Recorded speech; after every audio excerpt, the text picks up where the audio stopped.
Hello, എല്ലാവർക്കും പുതിയൊരു വീഡിയോയിലേക്ക് സ്വാഗതം. ഇന്ന് ഞാനിവിടെ നോർത്ത് ഇന്ത്യൻ സ്റ്റൈലിലുള്ള ഒരു പനീർ ബട്ടർ മസാലയുടെ റെസിപ്പിയാണ് കാണിക്കുന്നത്. അപ്പോൾ ഈ ഒരു രീതിയിൽ നിങ്ങളിത് ഉണ്ടാക്കുകയാണെങ്കിൽ നല്ല പെർഫെക്റ്റ് ആയിട്ടുള്ള പനീർ ബട്ടർ മസാല നിങ്ങൾക്ക് വീട്ടിൽ തയ്യാറാക്കാം. അപ്പോൾ ഇതെങ്ങനെയാണ് ഉണ്ടാക്കുന്നതെന്ന് കാണാം. അപ്പോൾ ഈ ഒരു പനീർ ബട്ടർ മസാല ഉണ്ടാക്കാനായിട്ട് ആദ്യം തന്നെ നമുക്ക് പനീർ ഒന്ന് ഷാലോ ഫ്രൈ ചെയ്തെടുക്കണം. അപ്പോൾ അതിനായിട്ടൊരു പാൻ ചൂടാക്കാൻ വെച്ചിരുന്നു.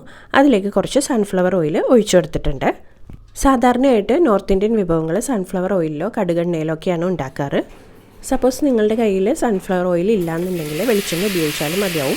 ഞാൻ വെളിച്ചെണ്ണയിലും ഉണ്ടാക്കാറുണ്ട് കേട്ടോ. നല്ല ടേസ്റ്റ് തന്നെയാണ്, പ്രത്യേകിച്ച് ടേസ്റ്റ് വ്യത്യാസമൊന്നും ഉണ്ടാവാറില്ല. ചൂടായ എണ്ണയിലേക്ക് പനീർ ഇട്ട് കൊടുക്കുക. എന്നിട്ട് ഇതേപോലെ ഇടയ്ക്കിടയ്ക്ക് ഇളക്കി കൊടുത്ത് രണ്ട് വശം ഒന്ന് ചെറുതായിട്ട് മൊരിയിച്ചെടുക്കണം.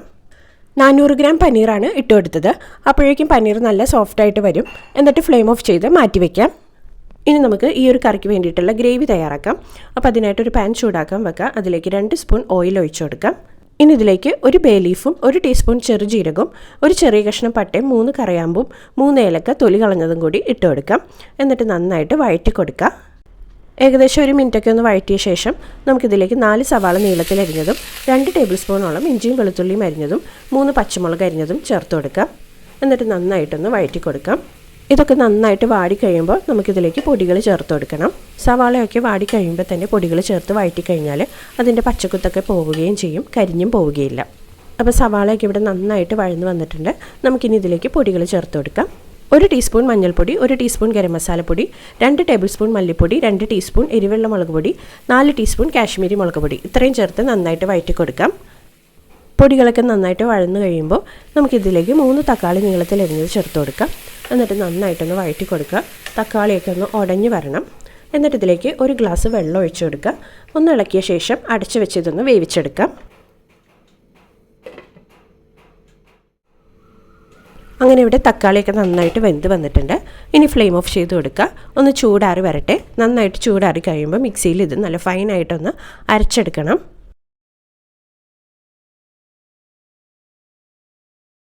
അങ്ങനെ ഇത് ഞാനിവിടെ നന്നായിട്ട് അരച്ചെടുത്തിട്ടുണ്ട്. ഇനി നമുക്ക് അതേ പാൻ തന്നെ ഒന്ന് വൃത്തിയാക്കിയ ശേഷം അതിലേക്ക് കുറച്ച് ഓയിൽ ഒഴിച്ചു കൊടുക്കാം.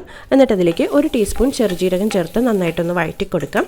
എന്നിട്ട് അതിലേക്ക് 1 ടേബിൾ സ്പൂൺ ബട്ടർ കൂടിയിട്ട് നന്നായിട്ടൊന്ന് വഴറ്റി കൊടുക്കാം. ബട്ടർ ഒന്ന് ഉരുകി കഴിയുമ്പോൾ നമുക്കിതിലേക്ക് അരച്ച് വെച്ചിരുന്ന ഗ്രേവി അങ്ങോട്ട് ഒഴിച്ചു കൊടുക്കാം. മിക്സിയിലേക്ക് കുറച്ച് വെള്ളം ഒഴിച്ചൊന്ന് ചുറ്റിച്ചിട്ട് അതും കൂടി ഒന്ന് ഒഴിച്ചു കൊടുക്കാം. ഗ്രേവി നന്നായിട്ടൊന്ന് ഇളക്കി കൊടുക്കാം. എന്നിട്ട് ഇതിലേക്ക് കുറച്ചധികം ഇൻഗ്രീഡിയൻസ് ഓരോന്നായിട്ട് ചേർത്ത് കൊടുക്കാനുണ്ട്. അപ്പോൾ ആദ്യം തന്നെ നമുക്കിതിലേക്ക് പാകത്തിനുള്ള ഉപ്പ് ചേർത്ത് കൊടുക്കാം. ഇനി ഇതിലേക്ക് വേവിച്ച് വെച്ചിരിക്കുന്ന ഗ്രീൻ പീസ് ചേർത്ത് കൊടുക്കാം. ഇത് ഓപ്ഷണലാണ് കേട്ടോ, നിങ്ങൾക്ക് ഇഷ്ടമുണ്ടെങ്കിൽ മാത്രം ചേർത്ത് കൊടുത്താൽ മതി. ഗ്രീൻ പീസ് ചേർത്തും ഗ്രീൻ പീസ് ചേർക്കാതെ പനീർ മാത്രമായിട്ടും പനീർ ബട്ടർ മസാല ഉണ്ടാക്കാറുണ്ട്. ഞാനിവിടെ ഉണക്ക ഗ്രീൻ പീസ് തലേ ദിവസം കുതിർത്തി വേവിച്ചെടുത്തതല്ല ചേർത്ത് കൊടുത്തത്. നമുക്ക് പച്ചക്കറി കടകളിലൊക്കെ കവറിൽ വാങ്ങാൻ കിട്ടാറുള്ള പച്ചയായിട്ടുള്ള ഗ്രീൻ പീസാണിത്. അത് കുക്കറിൽ 2 വിസിൽ വരുന്നത് വരെ വേവിച്ചെടുത്തിട്ട് വെള്ളമൊക്കെ ഒന്ന് ഡ്രെയിൻ ചെയ്ത് കളഞ്ഞ ശേഷമാണ് ചേർത്ത് കൊടുത്തത്.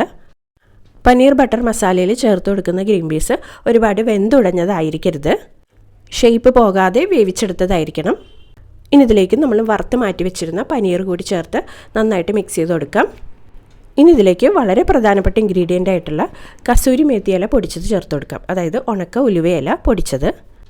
എന്നിട്ട് ഇതിലേക്ക് 3 ടേബിൾ സ്പൂണോളം ടൊമാറ്റോ സോസ് കൂടി ഒഴിച്ചു കൊടുക്കാം. 10-15 കശുവണ്ടി കുറച്ച് വെള്ളം ഒഴിച്ച് നന്നായിട്ട് കുതിർത്തിയെടുത്തത് മിക്സിയിൽ നല്ല ഫൈനായിട്ട് അരച്ചെടുത്തത് ഇതിലേക്ക് ചേർത്ത് കൊടുക്കാം. കുറച്ചധികം മല്ലിയില അരിഞ്ഞതും ചേർത്ത് കൊടുക്കാം. എന്നിട്ട് നന്നായിട്ട് ഇളക്കി കൊടുക്കുക. ഉപ്പൊക്കെ പാകത്തിനാണോ എന്ന് നോക്കുക, ആവശ്യമുണ്ടെങ്കിൽ ചേർത്ത് കൊടുക്കുക.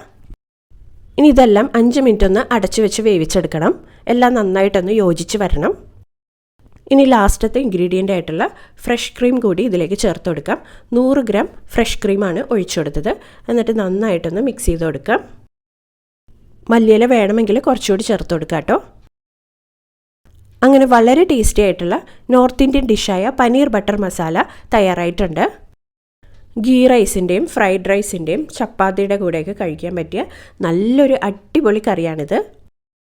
അപ്പോൾ എല്ലാവരും ഇതുപോലെ ഒന്ന് ട്രൈ ചെയ്ത് നോക്കൂ. മറ്റൊരു വീഡിയോയുമായി വീണ്ടും വരാം. Thanks for watching.